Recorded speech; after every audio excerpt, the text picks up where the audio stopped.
Mercedes-Benz has published a revealing sketch of the all-new gle, not long before its global premiere at next month's Paris Auto Show.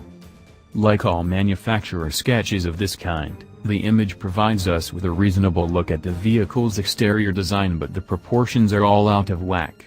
Fortunately, we do have real-life images of the new gle that show us exactly what the road-going SUV will look like.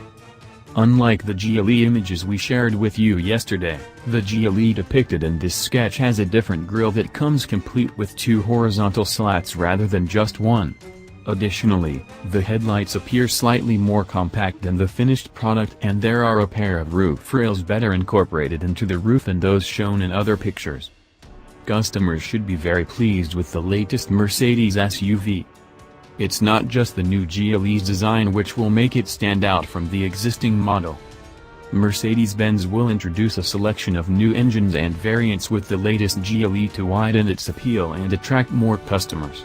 For example, one new gle version will receive the automaker's 3.0-liter straight-six engine delivering 362 horsepower and 368 pounds-to-foot, 500 Nm, of torque. This ICE will be paired with an EcoBoost function that adds an additional 22 horsepower and 184 pounds-to-foot, 250 Nm, in short bursts.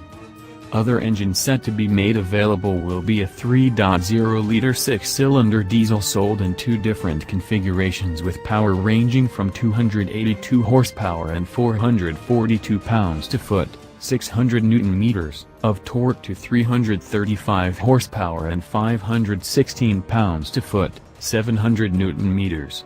A 4.0-liter twin-turbo V8 with between 563 horsepower and 603 horsepower will power the GLE 63 and GLE 63S models,